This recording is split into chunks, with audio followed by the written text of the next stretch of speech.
Hello and welcome into Take 10 Podcast. This is Alex Root of Big Ten Network. This week's guests are Charlotte Wilder of Fox Sports and Harold Shelton of Big Ten Network. Let's get into it. Take a look, listen, and enjoy. Look at here. With the catch, the finish. Oh, my goodness. What a catch. Oh, Energy, my goodness. enthusiasm. It's picked off. It's selfish. Brilliant. He's still going.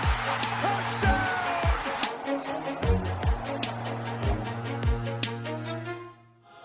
All right, first up, like I said off the top, it's Charlotte Wilder of Fox Sports, formerly of Sports Illustrated. Really talented writer, content creator, listed as multimedia talent in the Fox Sports lineup. And we get into more about what that means, what she does for the larger Fox family, which Big Ten Network is a part of. And we also, as she is an East Coaster, a Boston sports fan, and somebody who did not go to a Power 5 school, we kind of did a welcome to the Big Ten and intro to Big Ten traditions and fun things like mascots along those lines with our discussion with Charlotte. So good stuff coming up. I will stop talking and we'll get right into it. It is Take 10 Podcast discussion with Charlotte Wilder. I'm very pleased to be joined by Charlotte Wilder, formerly of Sports Illustrated, among other stops, currently a superstar multimedia talent / content creator for Fox Sports. You can follow her on Twitter at The Wilder Things. Charlotte, how are you? Great. Well, that is a very kind intro, Alex. Thank you. I'm thrilled to be chatting with you. Listen, we gotta lift up our Fox fam, keeping the family. So, just off the top, I have to ask, what's it like being pretty much the only person I can think of in sports media who is a Boston sports fan? Yeah, well, thank you for bringing that up. I've said this before. I think it's a travesty that we are so underrepresented in this business. No, I mean, it's funny because when I started doing sports and, it's another Boston sports fan in this space, it's wild how you can still get a lot of mileage out of it. I mean, there's either people are mad that you're winning or thrilled that you're miserable. So I think it's the well of content is unlimited. It's interesting just because, as a Midwesterner, for some reason, I've always liked the Red Sox. I think it's because of the Cubs connection. Mm-hmm. I've always been indifferent about the Celtics. Like, they're fine. And then, of course, I've hated the Patriots. So I have this weird kind of internal relationship with them. It's a love-hate thing. Yeah, no, I mean, I feel like a lot of people, I don't think many people like to admit this, but I think a lot of people outside of Boston actually have slightly more complicated relationship with the region sports wise than just straight up hating the teams. But maybe that's just what I tell myself to sleep at night. I know a bunch of people who randomly, like in Pittsburgh, who are like, yeah, I love the Red Sox, but like the Patriots are my mortal enemy. And it's like, cool, you got to do what you got to do. Right. And of course, the Blackhawks beat the Bruins in the Stanley Cup, but we won't get into that. No, that's a true fact, Alex. It's okay. We can move on. I do want to get into, I kind of like to do this with sports media types, personalities that come on, just the background of how you got to where you are. Obviously, you're at Fox now. You started in the middle of the global pandemic, or actually the beginning. It was, I think, in April. Mm-hmm. And you, were at SI. You're an East Coaster, New Englander. So just take me through kind of those steps to your current position and how, you kind of got your name out there and your work out there.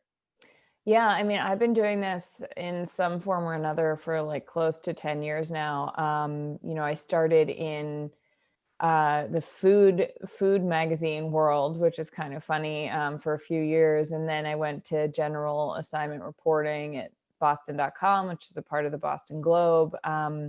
And just sort of found my way into sports. It was, I loved sports growing up, but it wasn't in high school or college, like the direction I saw myself going. And then, and even after college, and then a few years into writing about stuff, I was like, I think the sports people are having all the fun here. And you can be as serious or as silly as you want to be with the subject. And I just found that I think my voice was a good fit for what sports fans wanted. I think you want to have fun.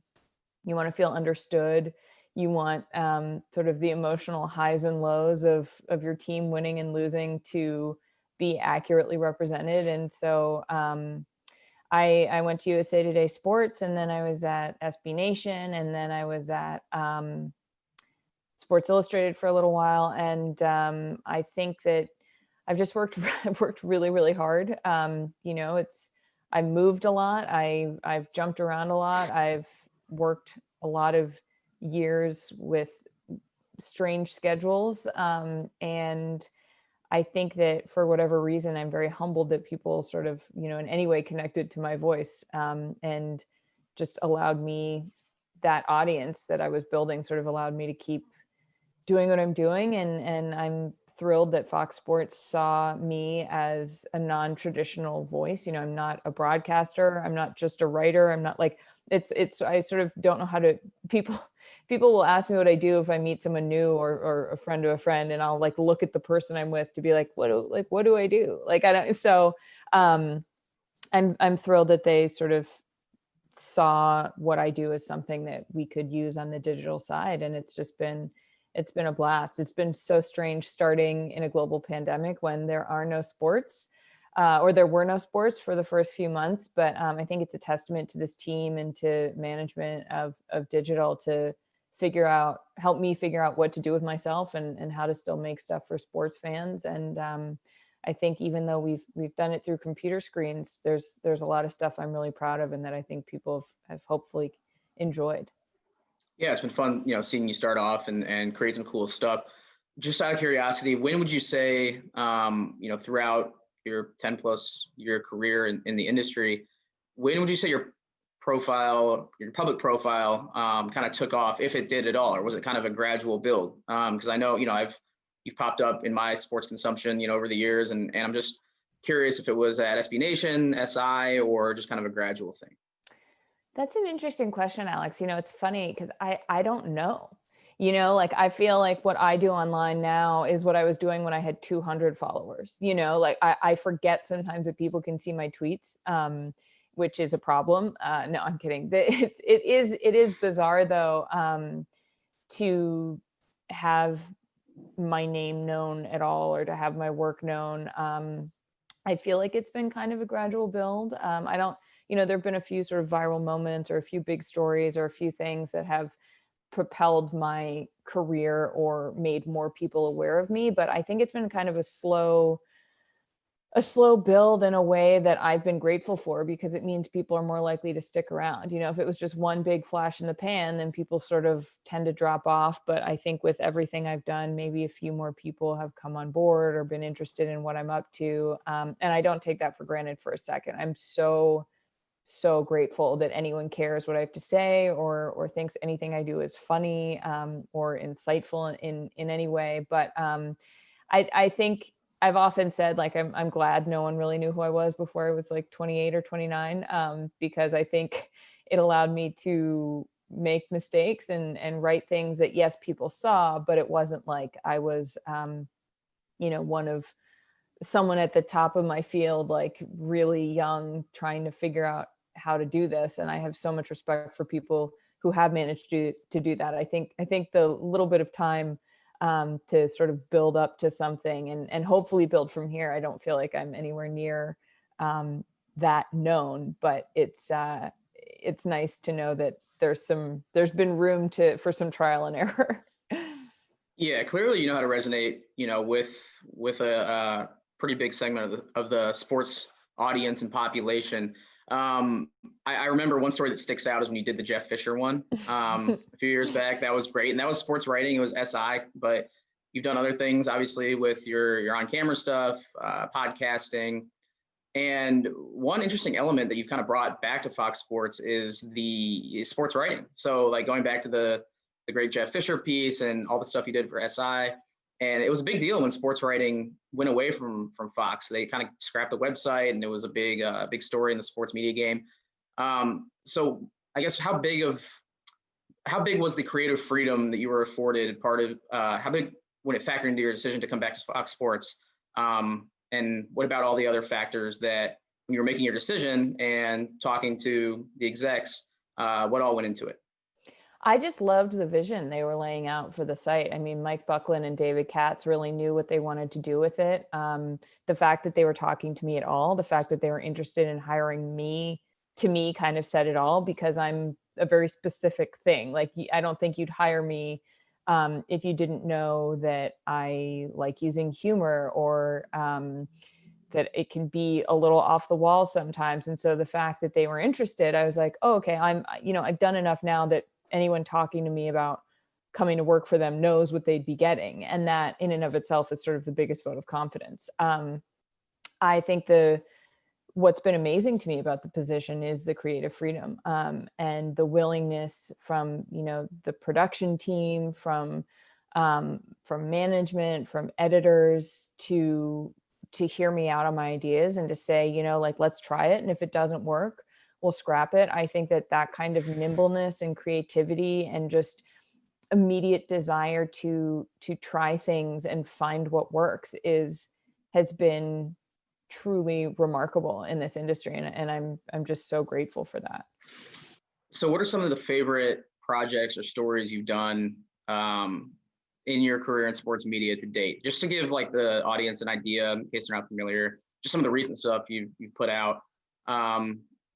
On Twitter, you had the NFC East is like the Office scene, right? Where they're all in the standoff with the finger guns with Michael and Andy. And then just noticed recently you did a World Series watch party with guys like Rick Ankiel, Nick Swisher, Ben Verlander. That's just like in the last couple of weeks. So what are some of the things that stick out when you look back and you accomplish them and you're like, hey, that's pretty cool? Yeah, I mean, we've been busy, Alex. The NFC East thing, that was really funny. That was my great producer, Catherine Donnelly. She was like, I think this is the Office meme. And I was like, I think you're right. And so, I mean, doing those recaps every week has been super fun. It's basically coming up with new ways to talk about what everybody's talking about. And that, I think right now, in a time where, my whole career has really been built on going places and taking fans with me to places they might not be able to go. And now in the pandemic, we can't do that. No one's going anywhere. The access that even you do have as a sports writer or as a sports media person is severely limited. So we've had to figure out, okay, how can we bring fans something they might not know they need, in a way that's inventive and fun. I love doing those. The People Sports podcast with Mark Titus has been super fun and just something that I think for both of us is a real bright light. Both of us have other platforms where we're doing work where, acknowledging the current landscape of the world, of the country. I was really thrilled to get to do the interview with Zach Banner this summer, where he had been really outspoken about the Black Lives Matter movement and the importance of standing up against anti-Semitism. And, I'm Jewish. That was something that I cared very much about. Being able to talk to him about both of those causes and movements and how to support athletes who are being vocal was just a huge privilege to me, really. And so for Mark and me to have a place where we can be silly and try to bring a little bit of lightness to sports in a time when it doesn't feel like there's a ton of lightness has been like a real privilege. It's been super fun.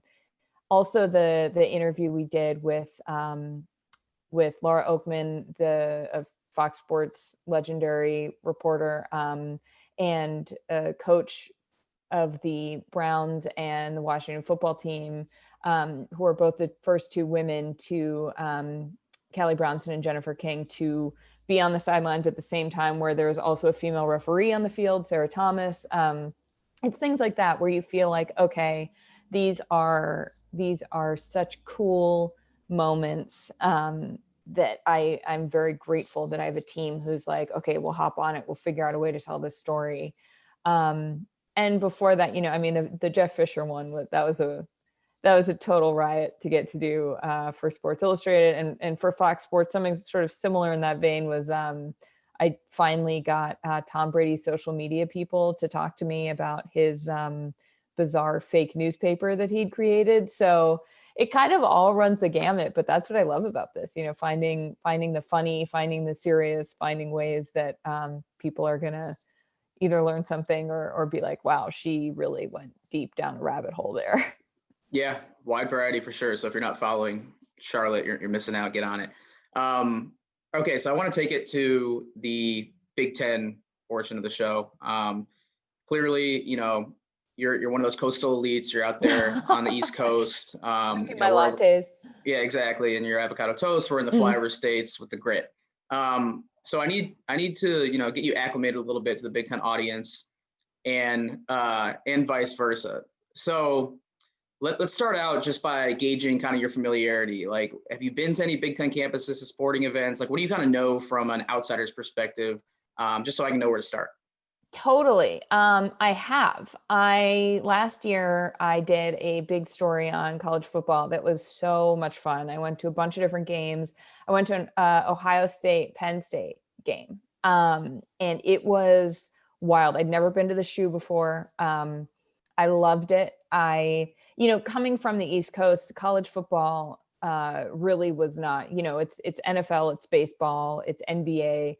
College football wasn't something I was even really aware of before I started doing sports. And so it's been this unbelievably fascinating, almost like anthropological experience for me to dive into and to understand how much schools mean to people, how much these teams mean to people, how it's different from other leagues.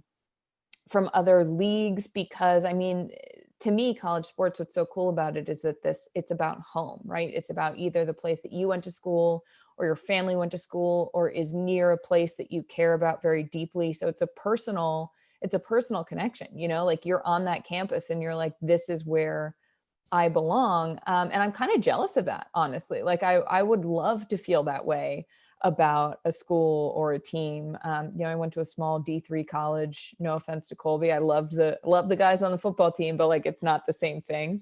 So I feel like I've done my best to understand it, but I don't know that I'll ever truly get it the way that you guys do. It's a great way to put it. I can relate a little bit. I went to Illinois, so a Big Ten school, but when I was there, the football team was awful. So, I felt like I was missing out on what my peers were experiencing at Wisconsin, at Ohio State, Iowa. We would go to visit our friends or whatever at these campuses and enjoy the college experience. And it just was something that totally didn't exist. Right. So, I know plenty of Illinois students, past and hopefully future, have and will experience that. But, that just it didn't feel like as big time as a Big Ten college football school. So can definitely relate there. Moving on to some of the more specialized categories of this acclimation session here. Yes. I need you to rank your top 3 Big Ten mascots, because one thing I think Big Ten does really well is their mascots. We don't have the live ones, which is a little disappointing, like the SEC has and Bevo at Texas and these like actual animals that run out in the field. But I think we have some recognizable big mascot heads, funny personalities, and really relatable, even if you're not a Big Ten fan. So Charlotte, I need you to give me the who and the why as an outsider coming into Big Ten country. Okay. So do you want me to go number 3 to number 1? Let's do that. Yeah.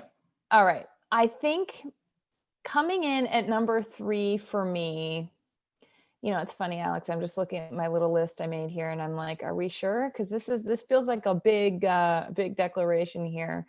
I think number 3 for me is Purdue Pete, because I think he is deeply funny. I think anytime you have a mascot that's just a person, that's just like a guy in a hard hat, but he's made of felt, like there's something really, really hilarious about that. So I'm putting Purdue Pete at number 3, which maybe he's tied with Sparty. Also Herbie Husker. Like there are a bunch of just like random dudes for Big Ten mascots.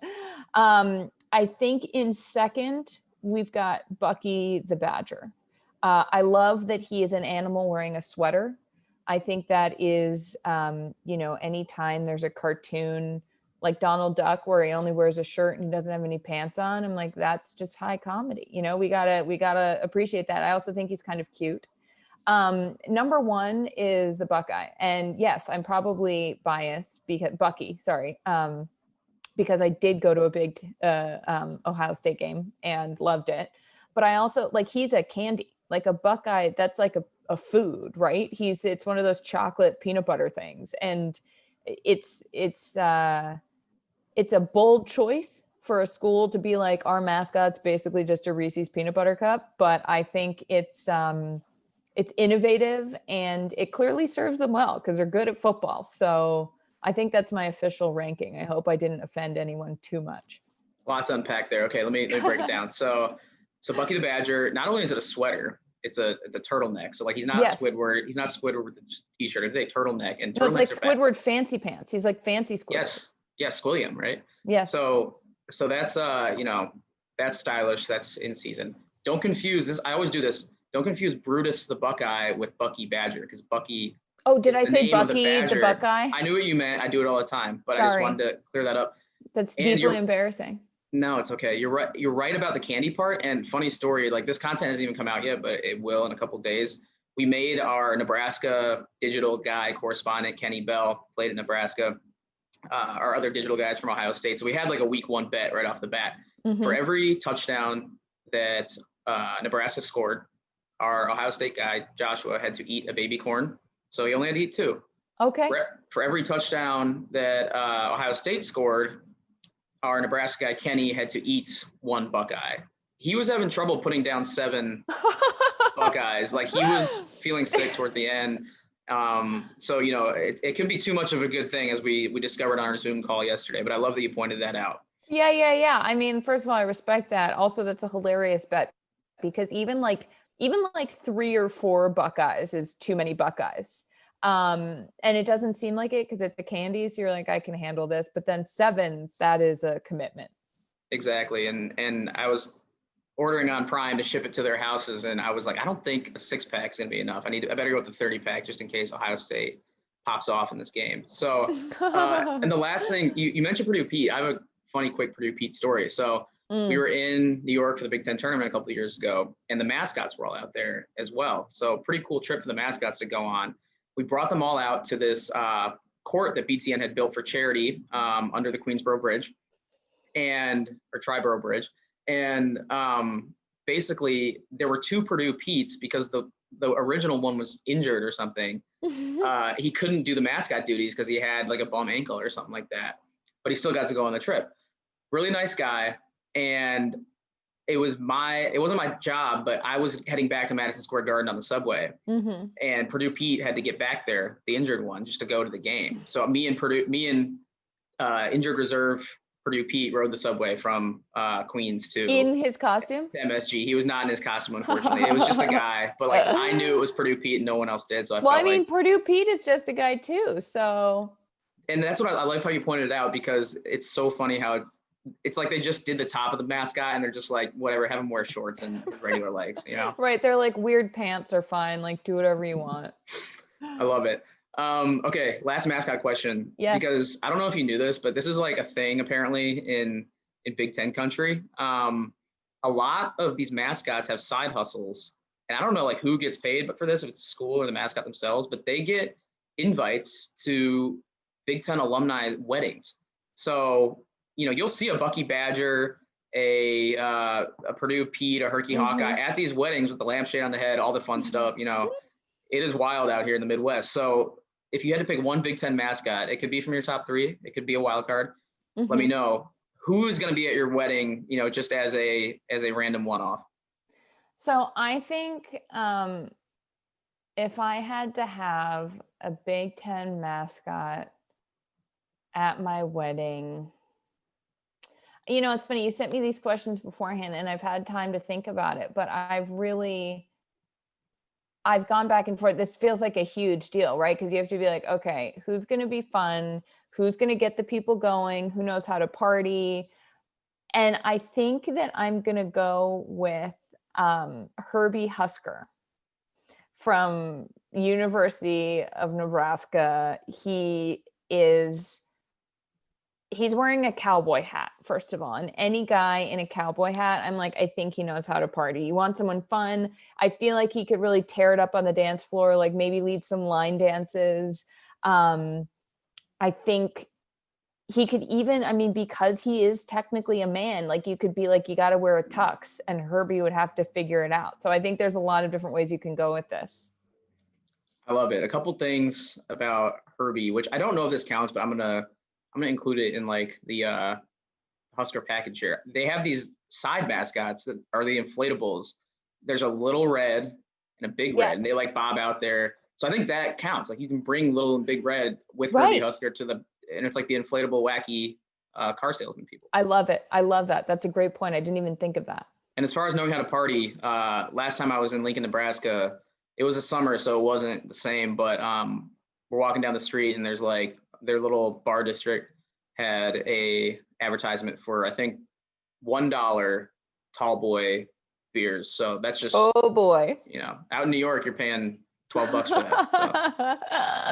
So. Right. Maybe we can just have Herbie pick up like a 6-pack of tall boys and I'll Venmo him $6. I'll be like, thanks for coming.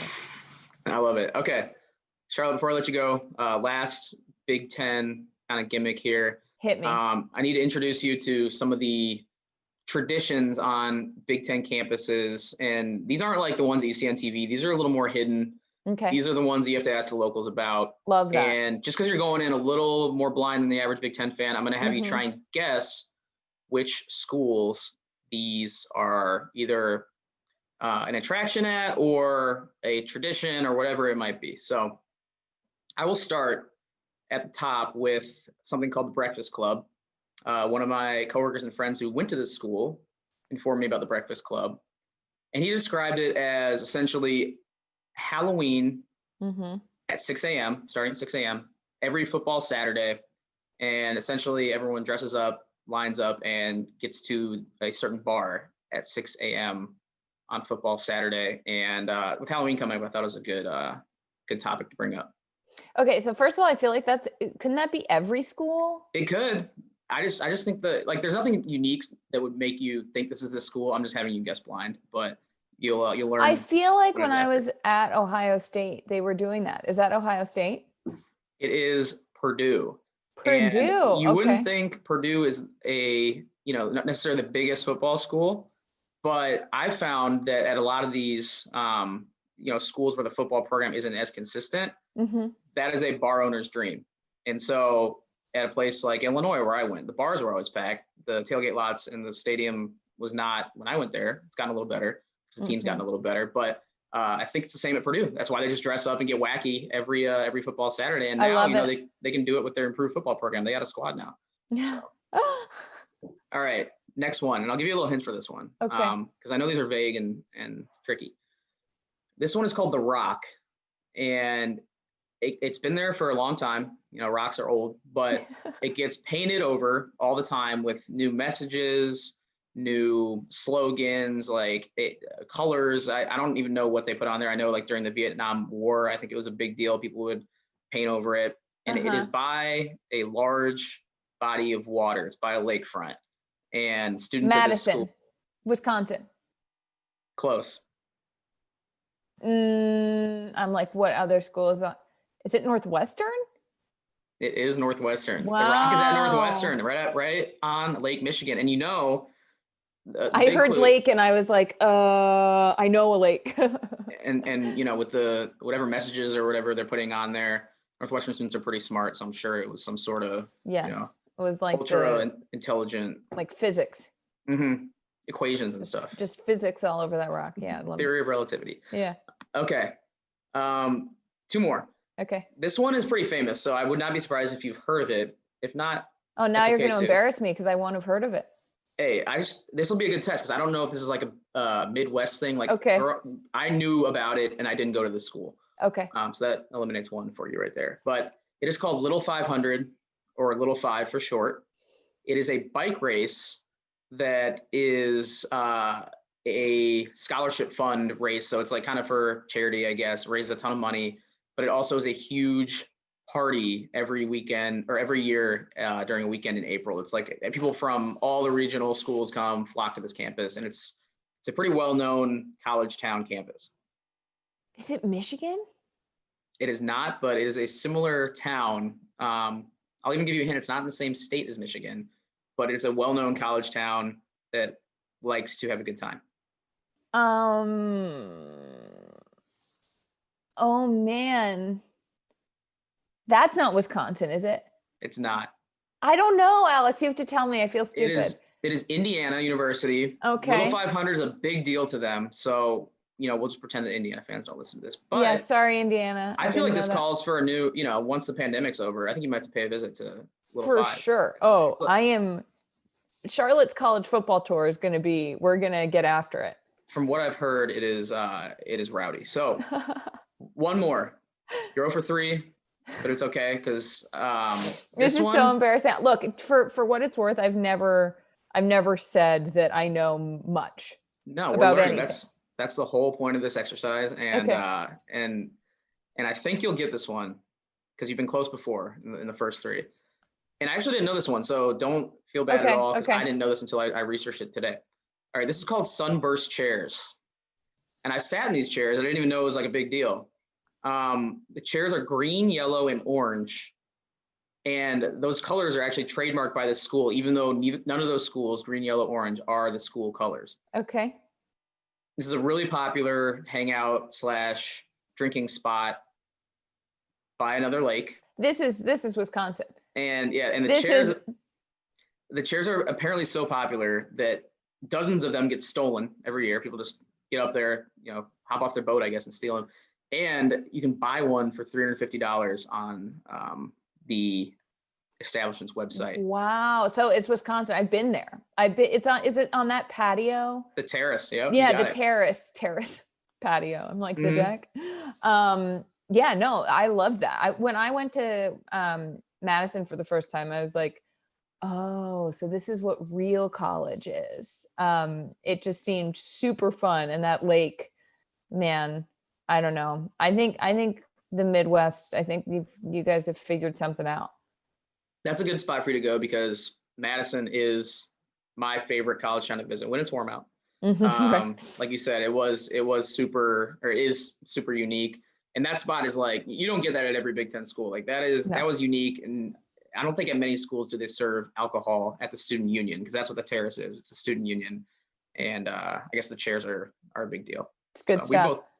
We both learned something today. Charlotte, you went 1 for 4. I think that's pretty good for a. Listen, at least I didn't get shut out, right? Right, for an East Coaster, it's pretty good. I love your mascot rankings. The Thank Big Ten you. fans will have fun with them. We'll make a little graphic or a video or something, and we'll see what the feedback is. Before I let you go, I do have to ask. Yes. What do you have in the works? What is something that you are excited about that is coming up where we can find on the Fox Sports platforms? For sure. Well, I think, follow if you guys feel so inclined to follow me on Twitter, Instagram. I'm at The Wilder Things. I post all the fun videos we make, my articles. I've got a few things coming out. I've got a column that'll come out about the World Series once we figure out what happens with that. The People Sports podcast you can download on Apple Podcasts, on Spotify, Stitcher, wherever you get your shows.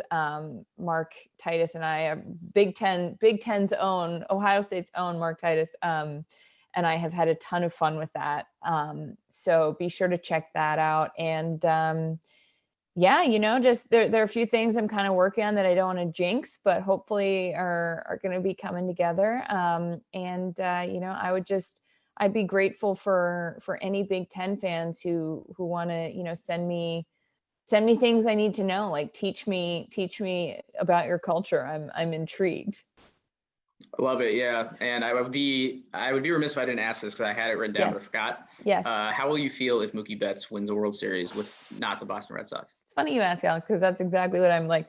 I've been spending the day like agonizing over this column I'm writing, depending on what happens. I'm truly happy for him. Like, I think that the Red Sox really screwed this up, and I don't want to take it out on him, but it does sting a little bit. There's a little bit of like, oh God, I think I want him to win at this point to prove the Red Sox wrong, that they were wrong and that the fans were right to try to keep him. Last thing I'll say is, as frustrating as that is, at least you can go back a little bit and Theo got you 3, eventually got 4 rings. I'm sitting here with my 1 that I'm grateful for. But it's kind of been a slog since then. So Yep. I know. Come on, Theo, pull through for Chicago again, buddy. All right, Charlotte, thank you so much once again. It's a ton of fun. Follow her work over at Fox, and hopefully we'll catch up soon. Thank you so much, Alex. This was a blast. All right, thanks once again to Charlotte for joining me. Really enjoyed that conversation. It's always cool when you hear someone like her on other shows, other outlets, or see her work, and you enjoy it then, and then get to meet them in person, and they are exactly who they represent themselves to be in those other interviews or pieces of content. And she was very easy to prepare an interview for because she is exactly like she comes off in all of her other work, which is a really entertaining and fun individual to talk to. And hopefully we can do that type of interview with her again down the road. We'll now get to the second part of the episode. It is a more X's and O's focused and stats focused conversation with Harold Shelton, because he is the Big Ten Network Manager of Research. He's on many weeks throughout the Big Ten football and basketball seasons to talk about what goes on in the conference on the football and basketball field and court. We talked obviously what happened in week 1 in Big Ten football, talked about what lies ahead in week 2, and also what we should be looking out for, as far as big performers, and especially what to look out for in the upcoming Ohio State-Penn State matchup, which has implications early on in the season for who comes out of that East Division and competes for a Big Ten title. So plenty to talk about with Harold, and we'll get right into it. It's Take 10 podcast discussion with Harold Shelton. Very pleased to be rejoined by Harold Shelton, BTN Manager of Research. Talk finally about some Big Ten football, some live sports that we saw this past weekend for the first time in a long time. H, how's it going? It is Wednesday as we record this. A lot of drama going on, a lot of news, but we're going to keep moving with the discussion. Yeah, definitely good to be back. It was good to see some games. Felt kind of weird doing everything from home, but jam-packed day. A couple days worth of football, so it was kind of good to get back in the swing of things. Yeah, so as we're talking right now, there's obviously things coming out with Wisconsin. This conversation could be very dated by the time people listen to it. But as of now, the Wisconsin game, at least one game is canceled, the one with Nebraska. We'll get to that in just a second. Do want to talk about what actually did happen on the football field first. So, H, what were some of your takeaways from week 1, and what was, like you said, a really exciting enthralling weekend of football? Yeah, I thought it was interesting that seemed like all eyes were on the Big Ten. People were kind of waiting to see, I won't say the final piece to the puzzle, but a very significant piece to the college football puzzle. I think the most watched game of the weekend was Ohio State winning by 35 against Nebraska. So it just kind of goes to show you how many eyeballs are on the league and on the league's best team in general to try to make that a 3-team race for the playoff. I thought the most exciting game of the weekend was in Bloomington, Indiana, Penn State. The fact that Indiana always plays those guys close, and it was weird. I wasn't surprised that they won, but I was surprised at how they won. That's a game that they don't normally win. Normally they're outplaying a team, and then they do, they turn it over, or it's penalties, or it's a missed field goal, or it's something that goes wrong. They kind of slip on a banana peel kind of thing and wind up losing.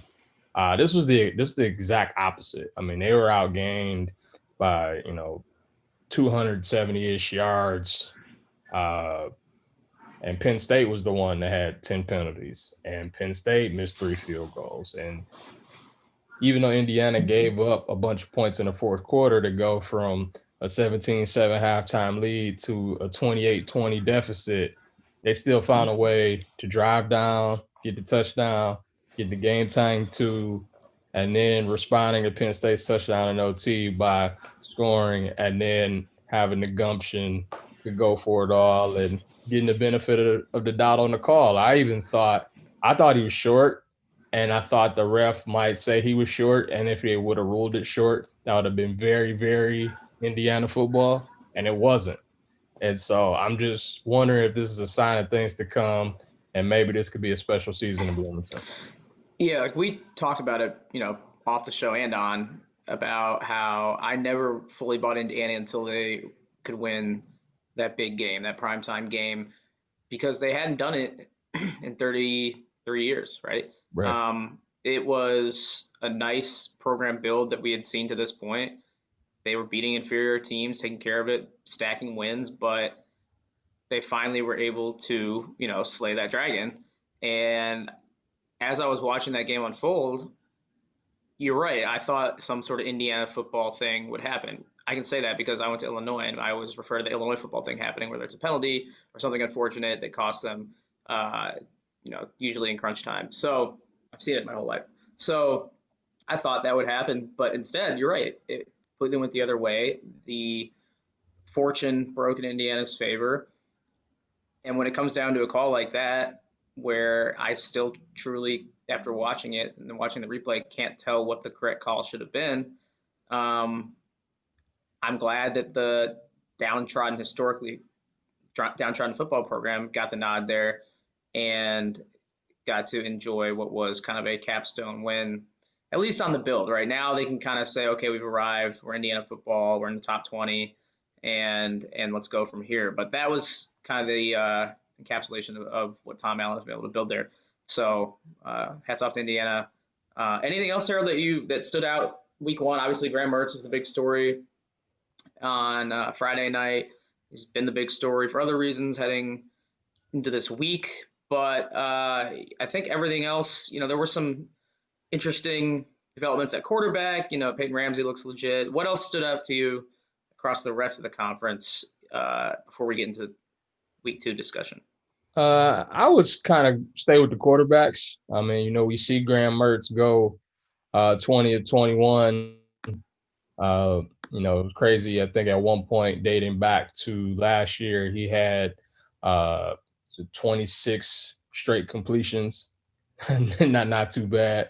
I think he's 29 of 31 for his career. And then you see the Heisman hopeful Justin Fields match Mertz going 20 of 21. Then you see Joe Milton in prime time, first start on the road, ranked team, not great conditions. And you got to see what all the hype was about from him. He played a very efficient game, but also showed his explosiveness with his arm and with his legs. And, maybe he's that difference maker that Jim Harbaugh has been looking for at that position. I think you could argue that the best quarterback he's had since he's been there is Jake Rudock, who was an Iowa transfer. And, he was relying on a lot of transfers and not a lot on his own recruits. And now he has a guy who's been in the program for years. And it appears that he could be a guy that could potentially elevate them to the levels they want to go to. Yeah, that result was interesting for sure. Is Michigan, going to be a problem all year? We'll see. I'm sure they'll be solid. Is Minnesota going to take a step back? I wouldn't necessarily blame them for what they lost on, especially on the defensive side of the ball. So we'll have to see. Agreed that the quarterback play is intriguing, both good and bad across the conference. We'll have to see now, how we can proceed into week two without one of the top quarterbacks, at least by week one performances in the Big Ten. And he'll be out at least a little while with the 21-day pause that is mandatory in the Big Ten. So, it's the elephant in the room. Can't ignore it. Wisconsin's paused team activities as of today. And first it was Mertz and the third-string quarterback, both testing positive. Now it seems like there's a bit of an outbreak there with, I think they said 12 people in the football program, including Coach Paul Chryst, who have tested positive for COVID-19. So we've had two head coaches test positive already. If you throw in Jeff Brom, got a game canceled. Outside of the medical implications, which we hope all end up okay and healthy and safe, it just tells me that the West especially is going to be chaos this year, even more than it already was, with a lot of teams seeming to be jumbled in the middle talent-wise. Yeah, I think you're right. The fact that Minnesota was kind of picked second, kind of Wisconsin barely edging them out. Now you have Wisconsin that's going to miss at least one game. Minnesota doesn't look nearly as good as people might have thought. I don't want to put too much on them, but it looks like COVID potentially might have might have impacted that program. All three of their specialists were out for the Michigan game: the kicker, the punter, and the kickoff specialist. PJ Fleck didn't specifically say it was for COVID, but he did specify that there were some guys who might have had it, and so you have the pandemic affecting the two best teams in the West coming into the season. Yeah, this is uncharted territory. I mean, completely. We have no idea how it's going to be handled or how it's going to play out. The guidelines are in place, and we'll have to see how that dictates which teams can take the field and which teams can ultimately compete for a Big Ten championship. It's unfortunate, but we will see how the rest of the conference moves forward. Looking ahead to week 2 and the games that will be played, going in, obviously all eyes are going to be on, or most eyes are going to be on Happy Valley and the Penn State-Ohio State matchup. My initial reaction to the Penn State loss was, well, that kind of ruins a lot of the sizzle around Saturday night's game against Ohio State. But thinking about it, and correct me if this is too simplistic of a view, Penn State, it didn't matter that much because Penn State can get right back in this. They weren't going to likely, make the Big Ten championship game. They couldn't beat Ohio State anyway. That doesn't change with this game. That the opportunity is right in front of them. So the Big Ten title is, still in play. The chance to represent the East. Is that too simplistic of a way of looking at it, or is everything still in front of Penn State, like my, dumb football brain kind of has justified here? No, I think there's something to that for sure. I do think some of the sizzle got lost. If you're looking at, number 3 versus number 7 or number 8, it looks better than 3 versus 18. But, like you said, if they beat them, if they beat Ohio State, have the tiebreaker over them, that could certainly, make a difference down the line. Now, granted, both of them have to play Michigan, and Michigan might be a true contender in this thing. Who knows what Indiana will look like? Yeah. As the season moves on, but Penn State could certainly be in the driver's seat with the win here. And I mean, we've seen some classics in State College. Now, granted, there's no whiteout this year with no fans, but we've seen 2014, a pretty undermanned Penn State team, go to double OT with the team that won the national title that year. We saw Penn State as a big underdog upset Ohio State on a blocked field goal, return to the house in 16, propelled them to a Big Ten championship. We saw 2018, they had the lead throughout and let Ohio State come back at the very end, beat them by 1 point. So I'll be curious to see what this game is like. I mean, that's 3 straight games in the series up there decided by 7 points or fewer. So, I'd be shocked if Penn State didn't give them their best game on Saturday. Yeah, do you think their best game is going to be enough? I mean, Ohio State looked very good as we expected, and Nebraska looked good too. I feel bad they can't play this weekend by no fault of their own, and I can definitely empathize with those fans because I think the response, at least from what I saw on social media from Nebraska circles, was they, outside of targeting calls they weren't happy with, they were pretty pleased with how Nebraska played on Saturday. The final score ended up being close, but they put an early scare into the Buckeyes, and the Buckeyes just kind of overpowered them. So, Nebraska discussion aside, do you think Ohio State will, I guess, be too much for Penn State? Penn State has some issues at running back depth, and we saw the discipline issues last week in game. What are your thoughts outside of Penn State still bringing a solid effort in your prediction? Buckeyes definitely. I think if both teams brought their A game, I think Ohio State is clearly better. I do think there were some issues on both sides of the line of scrimmage for Ohio State that need to be addressed. I mean, Nebraska ran for over 200 yards against them last week. I don't think that was something that people expected. And they didn't really establish a line of scrimmage on offense. Master Teague and Trey Sermon, like they were okay, but it wasn't like a J.K. Dobbins level performance where, holes were wide open and guys were running right through them. I thought they struggled a little bit in the run game.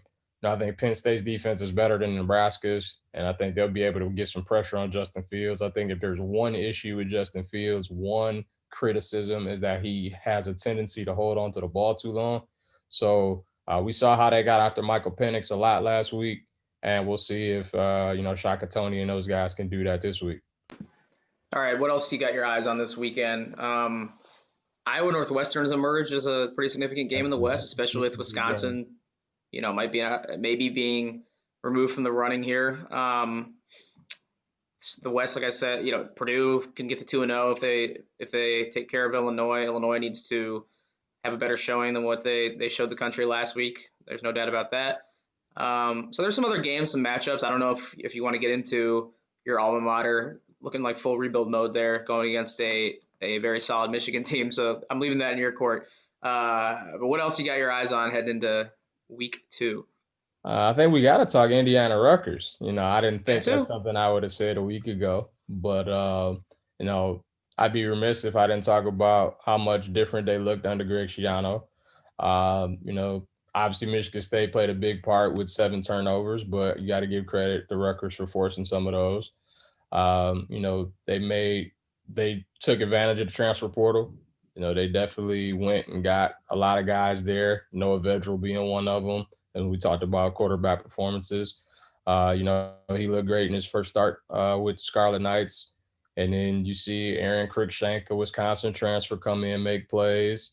You got a Michigan transfer, and Michael Dumfour, who made plays on that D-line, and Ohio State transfer, Brendan White, got the pick to end the game. And so, he kind of got an infusion of talent from the transfer portal from other Big Ten schools to kind of help them out. So they snapped that 21-game win streak, and now they're playing the Indiana team. I wonder if they're feeling too good about themselves. Do they kind of sleepwalk into that game, to your point, thinking that we've arrived? And, Rutgers is hungry. Like maybe this is another nail-biter situation. It has been in the past up there when those two teams have played.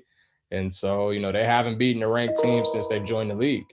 And I'll be curious to see if they do that. Their last ranked win came in 2009. So that was Greg Schiano territory then. We'll see if history can repeat itself. What do we know about Rondale Moore? I know he hasn't been practicing lately. Coaching staff told reporters that yesterday.